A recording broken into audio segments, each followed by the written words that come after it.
Alrighty, good morning everyone. Hope you're all having a wonderful day today. I'm a little under the weather, haven't been out shooting recently just because the weather has not been conducive to that here in Washington State. We have snow and rain all week, and a lot of people want to see this takedown video. This is my GSG-16 of course, so we're going to go ahead and do that. So we're going to take it down, do a field strip. We might do a complete takedown depending on how bad it goes. As I mentioned before, I don't like taking this guy apart just because it's very plastic. It's held together by screws, and there are a lot of very small pieces that of course can get lost fairly easily. So what we're going to do right now is of course take it down. So the first thing that we're going to do is remove the slide and the lower receiver. The slide, I mean the sliding buttstock on here, which is just two flathead screws of very small size. Alrighty, one little tiny guy, and then the other side is kind of just a pin that falls out. So the design is not all that great, but it is what it is. Now it should be mentioned that I have not cleaned this in a while. I think it's been about 1,000 rounds since the last time I cleaned it. I think in total I have about 2,000 rounds through this guy, and then you should just be able to pull it off from the rear, I believe. Oh, actually, the pins are still in place. I'm dumb. My bad. Just gotta push the pins out. And you have both of your pins. So then you have, of course, these two parts, which are kind of like your anti-walk parts. So I'll get you a close-up of all this stuff in just a second. But yeah, very, very cool. And then, of course, this whole thing just kind of slides off just like that. Now you have your nifty little slide right there. Your sliding stock, which is actually pretty cool. Next thing is we have a bolt hold here on the back, on the inside, so I'll change camera angle so you guys can see that. Alrighty, so right there is the bolt hold, which just takes an Allen key, so we're going to take that out, take out the bolt hold, and disassemble it from there, and then the bolt and the receiver will just kind of slide out of place. So in a second, let's see if I grab the right one. I did. Let's see if I can get this on camera for you. And it's another screw that's just sitting in there. So I'm going to take that out all the way. Okay, let's see. Boom. There's the bolt hold spring. Yeah, so the bolt hold right there, I've already loosened it up a little bit, so it should just continue all the way down. And then you have your obnoxious little bolt hold that is super gross, covered in carbon right now. And again, this is after about 1,000 rounds. Alright, so after that, let's refocus it down here so that you guys can see it. And let me see here. This should pop down and you should be able to take it. Oh my gosh. Let's see if I can get a good close-up on that guy for you. Yeah. That's 1,000 rounds. Very, very gross. We'll need to do an entire clean of this. So that's fun, but this is your whole stripped, or not stripped lower, but your lower receiver, and of course your fire control unit, everything else is in there. Alright, next, the bolt. Oh gosh, which feels like gravel. Yeah, it won't even come out. Oh gosh. You can probably hear that grating on the inside. And yeah, this guy here is also just completely covered in carbon. Carbon, lead, it's just baked and soaked on there. Now this is actually fairly heavy. The bolt that they have in here, and then it has the two recoil springs here on the inside, and it slides down, of course, on guide rails, which are pretty smooth. And that is most of where your action is going to be, and your reliability is going to be right here. So this is the biggest area for you to clean, this and your fire control unit, and that's pretty much all you really need to clean, that and the barrel. But other than that, this is what really needs to be deep cleaned, just so that it's going to function reliably, even though right now the actual bolt itself feels very smooth. The whole assembly while it's in there coming in and out was pretty much like gravel, just because that gunk gets built up everywhere on the inside of your gun. Alrighty, so as you can see, it has built up in there to a very, very high degree, especially closer towards the barrel. Right in there, right underneath the charging handle spring, you can see that the carbon is almost baked onto the inside of the plastic. Down there in the receiver, see if you can get it from this angle. Yeah, so there is a ton of carbon, a ton of gunk in there. The good news is that that doesn't affect your reliability in this guy, because of course your charging handle is non-reciprocating, and it's still a very smooth, easy motion. So it's there and it's ugly and it's gross and nasty, but it's really not going to affect the performance of the gun all that much. Also be very careful because your bolt hold open spring is right there and it is uncaptured. It is just sitting right there. So you could lose that at any point. It will fall off and there's nothing holding it in place, just it's a little bit of pressure against the bolt hold open switch. So if you knock that around or flip it upside down and move it around too much, it's definitely going to fall out. Quick note, if you look at the barrel itself, it's in a very anemic barrel, but it is completely covered in carbon on the face and around it. I am going to take off all these M-LOK rails on the front just to make it look a little bit cleaner and simpler. I might even take apart the whole top areas just so you can see the barrel and give it a really good clean, because it hasn't happened in a few thousand rounds. So let's go ahead and move on, and I'm going to keep disassembling it until I get tired of doing so. Alright, so let's go ahead and take off this guy, which is just a angled foregrip that has been on there for quite some time. Should just come right off. Okay, so that's it. Slide right off the front. That's a little bit slimmer looking. Now let's take off these rail sections here. Oh, I might not have the right size for that. Be really disappointing. Well, actually, after a little bit of searching, I actually don't have the right star bit to take these guys off, but these panels, essentially, there's 3 of them, 1, 2, 3 here, and they just come off, and then you have your kind of M-LOK. It's still plastic, but your M-LOK rail underneath it. It's a little bit slimmer of a design, so it's going to fit in your hand a little better. So I would take them off just because it looks a little better, but you don't need to. You can leave them on there if you like them. So what that means is that I'm not going to be able to take apart the top rail sections, which means that I'm not actually going to be able to take off the barrel. So we're just going to have to clean it from what we can see right now, which is fine, because really what this is about maintaining the performance of the gun. I am not worried about making every inch of the gun perfectly clean. I shoot this guy a lot, so I'm not worried about getting it deep cleaned. It's not sitting in a room in a case somewhere. It actually is out getting shot, you know, several times a month. So let's go ahead and get to that part.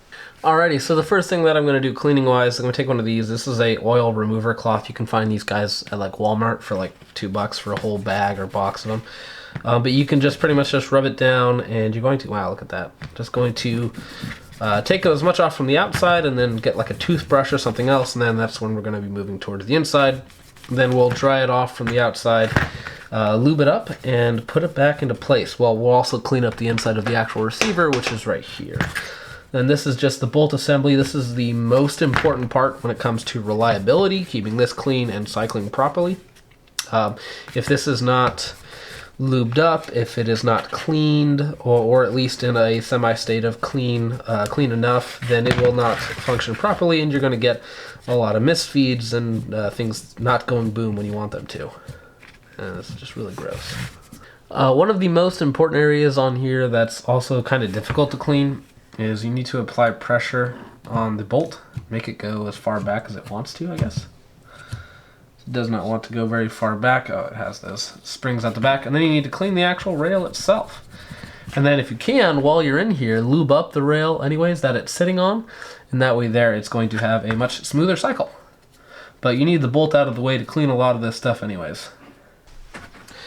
Alrighty, so fast forward to like 15 minutes. It's now pretty much as clean as I can get it from the outside. Now the only way to truly get this guy 1000% clean is to take off the 5 screws, 1, 2, 3, 4, 5 screws holding this bolt assembly in place. Taking off the 2 sides, you do have the springs you have to contend with, and then your actual bolt. But right now it is sliding perfect, as I will show you. So it's making almost no noise now versus before where it sounded like sandpaper rubbing together. And now there's virtually no noise. It's just plastic on plastic moving back and forth, no grit whatsoever. So the important part here is the functionality. The functionality is all there right now, and it's clean. Now we're just going to move on to the inside. One thing to note real fast is that on the top section here, some of the anodizing layer on this bolt has actually started to come off due to the rubbing against the grit on the inside of the receiver itself. So the grit in here, the carbon buildup in here, has actually resulted in some wear on the top of the bolt. Now that's not a big deal, just something to make note of.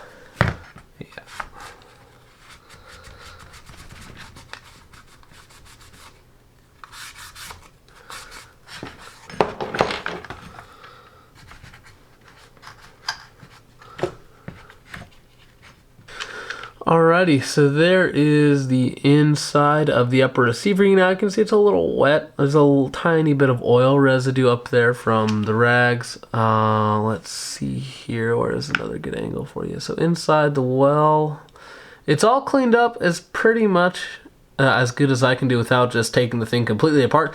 I don't think you need to do that. This is the easy way to clean to make sure that it's functioning and reliable. This is all you really need to do. The other stuff is more for super deep cleans if you're having issues beyond the normal type thing. If you want to switch barrels on it, or you need to do some sort of special work to it, you want to switch the charging handles, you don't need to do anything further than this for reliability. So let's go ahead and oil it, do a little bit of lubrication where all the wear marks are on the bolt, and go on from there, put it back together and function test, and we'll be good to go. Alrighty, so one of my preferred methods for cleaning is going to be Remington Rem Oil. It's a dry oil that's designed to not attract contaminants. And then what I'm going to do is I'm going to take a paper towel, I'm going to wet like an edge or corner, and then I'm just going to rub down the areas that show actual wear on the bolt. That means that's where it's rubbing up against. Rub some on the inside rails, where it's sliding up and down, obviously, on its rails, and call that good to go. There's no real need to go overboard or over lube everything. It's not going to hurt anything if you do, but just everything in moderation.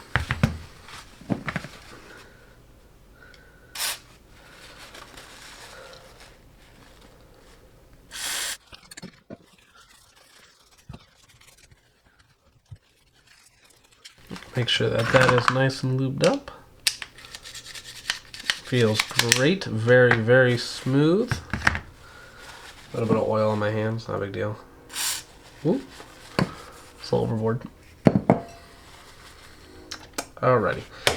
And then we're gonna go ahead and lube some of the inside rails and around the bolt, or sorry, around the barrel as well. And then something else to mention is that we are going to be actually running a bore snake down the barrel to clean the barrel, because the barrel is also probably very nasty at this point. Although I do clean that obviously a lot more often, just because it's very accessible and easy to clean. Alrighty, barrel looks really good. The threads on the barrel look excellent. So we're going to call that good on here. Now let's go ahead and just put it together, and this should not be too difficult. Alright, one last thing to do before we actually put it together, I forgot to mention, is that we are going to clean the fire control group, which, as you can tell, is just coated. Okay, so let's go ahead and clean it, throw some lube in there, and it should be good to go. Oh gosh, just baked onto this stuff.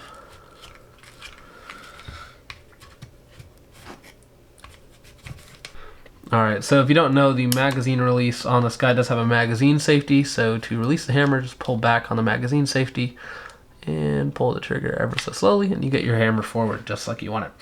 Where to go? So, and then you can clean around it.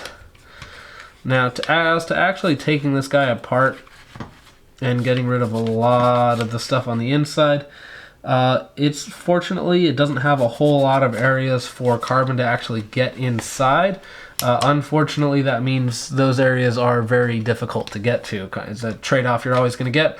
If you want an enclosed system, it's going to be more difficult to clean. If you have an open system, it's going to be easier to get dirty, but of course easier to clean, kind of like an AK. And we should be pretty much good to go. So now we're going to go ahead, put this guy back into here. Should slide forward just like that. And then we're going to slide the bolt in.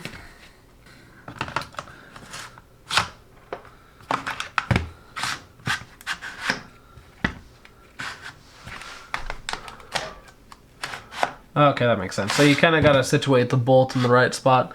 So you put the bolt in and then put your fire control group in where it's supposed to go. And then you just push them both forward and they're both in there. Now we're going to put in our little bolt block. Put it in the right way. Okay. Takes a little convincing to get in there, but once you get it pushed in there, it's nice and snug. Make sure it's down. And then we're going to take the spring and the lock washer that is on it and slide that down on top of each other. And then we're just going to put it on the inside and then we're going to line them up. This might be a little bit of a chore actually to line them up. Okay, let's see if they just go right in together. And they do. Sweet. So they line up perfectly as long as you put them in there nice and tight. And then, now it is nice that it does have a lock nut, a lock washer on the outside. That makes me a little bit more sure that it won't just fall out while shooting. So now it's nice and tight in there. You don't need to go uber tight in there. It's probably not a good idea. I'm going to function test that. Oh, of course the lower is not in place yet. Let me just put a pin in here for the lower because I want to see if that retention spring for the bolt hold open is still in place. So that lines up just fine. And it is still there. I do okay. Just like that.